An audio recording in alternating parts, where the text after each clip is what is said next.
Welcome to SK classes. आप लोग का बार बार यही मैसेज आ रहा था कि प्लीज सर क्लास 11 के फिजिक्स का प्रश्न पत्र लेकर के आइए। एंड फाइनली वो प्रश्न पत्र अब तुम्हारे सामने लेकर के आ चुका हूं।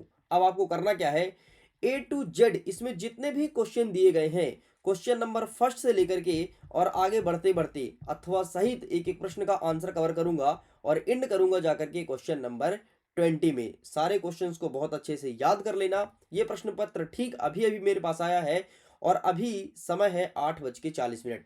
आप देख सकते हैं जैसे तैसे मैंने इसका आंसर भी प्रिपेयर किया है, लेकिन 100% एक्यूरेट आंसर ही दिखाने वाला हूं। तो चलिए स्टूडेंट्स, बिना टाइम वेस्ट किया हम करते हैं वीडियो को शुरू और देखते हैं किस प्रकार से क्वेश्चन रखे गए हैं एंड क्या होगा इसका सही आंसर। जैसे ही तुम्हें पेपर मिलेगा तो सबसे पहले यहाँ पर तो अपना रोल नंबर लिख देना। ठीक है, यहाँ पर लिखा है कक्षा 11वीं अर्धवार्षिक परीक्षा वर्ष 2025-26 फिजिक्स मतलब भौतिक शास्त्र का ये प्रश्न पत्र होना है। हमारा फिजिक्स का पेपर रहेगा 70 नंबर का और समय हमें 3 घंटे दिए जाएंगे और टोटल हमारे एग्जाम में 20 प्रश्न देखने को मिलेगा। यहाँ पर निर्देश लिखा है जैसे सभी प्रश्न को हल करना अनिवार्य है एंड सो ऑन, बहुत सारा इंस्ट्रक्शन है। ये चीज आप ध्यान से पढ़ लेना। हम सीधे जंप करते हैं अपने आंसर्स की तरफ। प्रश्न नंबर 1 कह रहा है कि सही विकल्प चुन करके लिखो।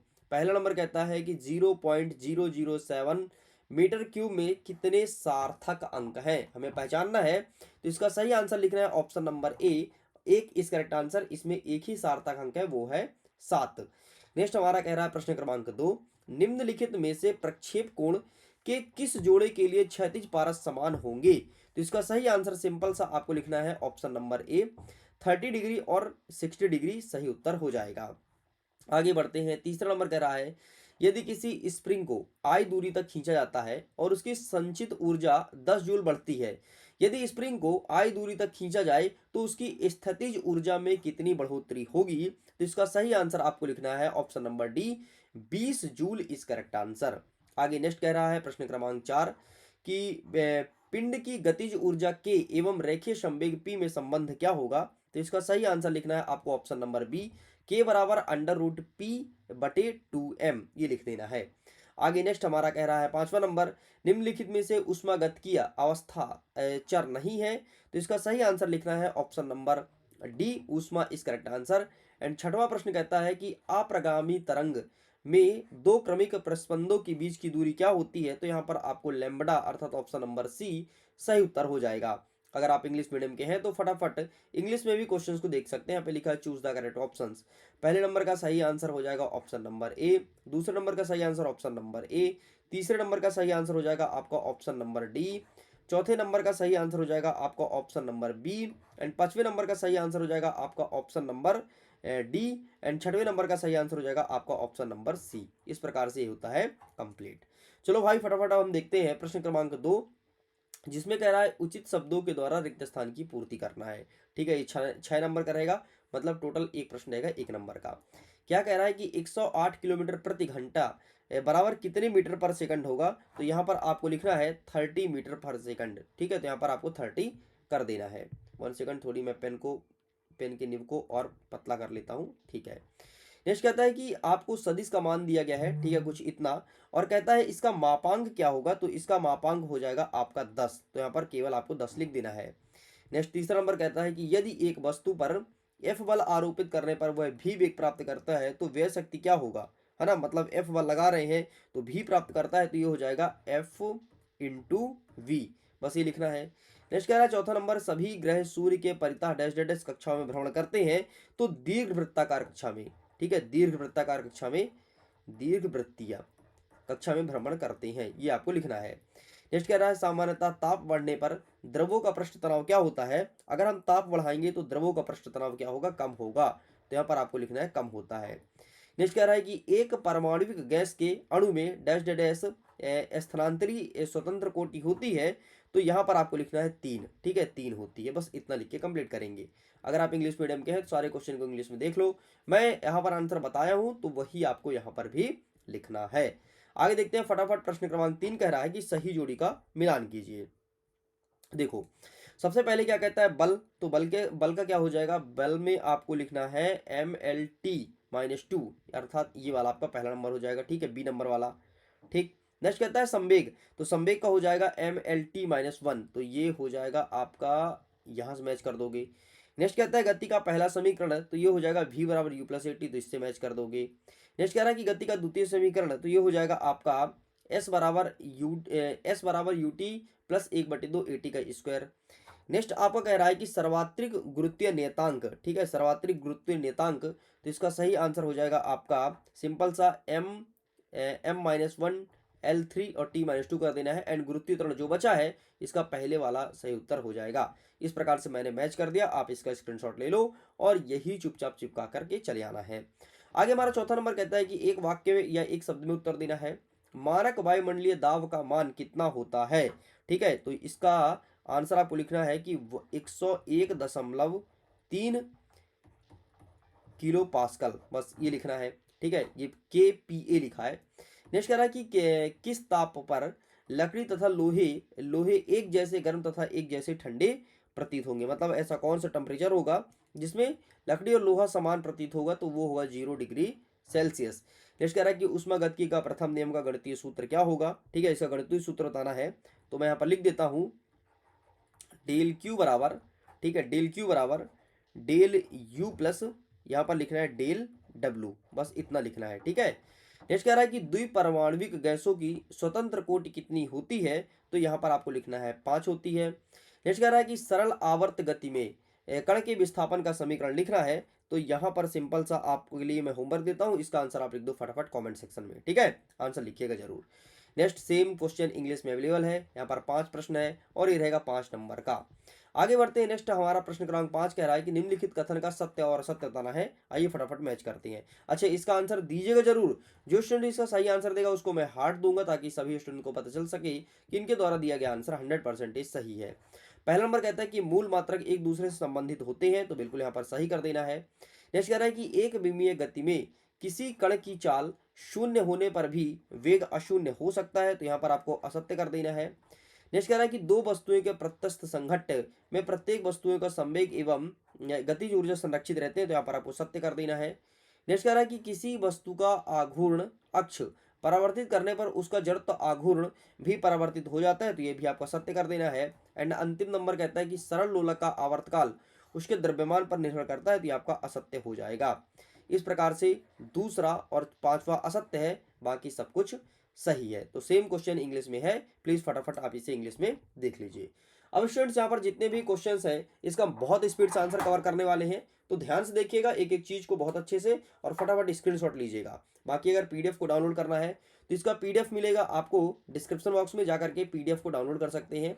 पीडीएफ आपको क्वेश्चन पेपर और विथ सोल्यूशन, ठीक है, ये सोल्यूशन मैंने बनाया है, ये सोल्यूशन आपको सेंड कर दूंगा। चलो, छठवां नंबर कहता है कि सबसे पहले मैं पेन चेंज कर लेता हूं, ठीक है। छठवां नंबर कहता है कि एक समान तथा परावर्तित त्वरण को परिभाषित कीजिए। मैं फिर से बोलूंगा, अच्छे से रट लेना, सारे क्वेश्चंस को देख लेना, कल के एग्जाम में यही सब क्वेश्चन रहने वाले हैं, ठीक है, सेम टू सेम रहेगा। और डंके चोट पे कहता हूँ ये बात भाई, दावा ठोक के कहता हूँ यही क्वेश्चन रहने का, ठीक है। अथवा में देख लो कि चीनी मिट्टी के बर्तन को पैक करने में कागज के कतरन का ही उपयोग क्यों किया जाता है। आइए देखते हैं इसका आंसर। ये रहा सबसे पहले आपके सामने, सॉरी ये वाला देख लो, एक समान त्वरण क्या होता है, ठीक है, यहाँ पे लिखा है, आप इसका स्क्रीनशॉट ले लीजिए, ठीक।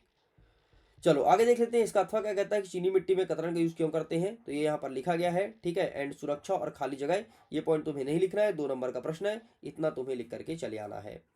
आगे बढ़ते हैं। नेक्स्ट क्वेश्चन कहता है कि गुरुत्वीय विभव तथा गुरुत्वीय स्थितिज ऊर्जा में अंतर बताना है, और इसके अथवा कह रहा है कि दो समतापी वक्र एक दूसरे को क्यों नहीं काटते हैं। आइए देखते हैं 7वें नंबर का, ये रहा अंतर। देखो यहाँ पर लिखा है गुरुत्वीय विभव, यहाँ पर स्थितिज ऊर्जा, ठीक है। तो ये देखो परिभाषा लिखा है पहले पॉइंट में, ठीक है, दूसरे में इकाई लिखा है, तीसरे निर्भरता लिखा है, चौथे में उदाहरण। तो तुम्हें मात्र 3 याद करना है बस, ठीक है, तुम्हें 3 याद करना है। बाकी यहाँ पर देख लो प्रकृति भी दिया हुआ है, तो आपको 3 याद करना है। अथवा में देख लो समतापी वक्र, तो बस तुम्हें इतना लिख करके चले आना है, क्योंकि क्वेश्चन आपके 2 नंबर के हिसाब से लिखना है। आगे बढ़ते हैं। 8वां नंबर कहता है कि एवोगाद्रो संख्या क्या है और इसका मान क्या होता है, ये चीज बताना है। और यहीं पर अथवा कह रहा है कि बायल तथा चार्ल्स के नियम का गणितीय रूप लिखना है। आइए दिखाते हैं एवोगाद्रो संख्या। ये रहा तुम्हारे सामने एवोगाद्रो संख्या, ठीक है, टेक अ स्क्रीनशॉट, ठीक है, ये तुम्हें लिखना है। एंड एक एवोगाद्रो संख्या का मान कितना होता है, 6.022 इंटू 10⁻23 अणु होता है, ये तुम्हें लिखना है।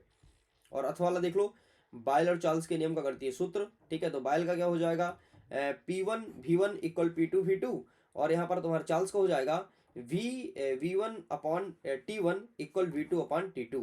ठीक है, ये तुम्हें लिखना है। आगे बढ़ते हैं, नेक्स्ट क्या कह रहा है, 9वां नंबर, निस्पंदन और प्रस्पंदन से आप क्या समझते हैं, और इसके अथवा में कह रहा है कि धारा रेखीय तथा विक्षुब्ध प्रवाह में 3 अंतर लिखना। तो आइए देखते हैं प्रश्न क्रमांक 9 का सही उत्तर क्या हो जाएगा। तो ये लिखा है तुम्हारे सामने निस्पंदन और प्रस्पंदन। ठीक है, तो ये तुम्हें लिख देना है। ठीक है, ये रहा निस्पंदन के बारे में और ये रहा प्रस्पंदन के बारे में। नेक्स्ट आपका क्या कह रहा है, 9 का अथवा वाला। ठीक है, तो आप इसे भी देख लो, धारा रेखीय और विक्षुब्ध प्रभाव। ठीक है, तो आप इसका भी स्क्रीनशॉट ले लीजिए। ठीक, चलो जी आगे बढ़ते हैं, नेक्स्ट क्वेश्चन। अच्छा, धारा रेखीय विक्षुब्ध प्रभाव में अंतर पूछा है ना, तो ये रहा तुम्हारे सामने अंतर। ठीक है, ये प्रकृति का प्रभाव, ठीक है, वेग और कणों की गति। 3 नंबर का प्रश्न है तो 3 अंतर आपको चिपका देना है। सॉरी, 2 नंबर का प्रश्न है तो 3 याद कर लो। ठीक है, काम आएगा एग्जाम में।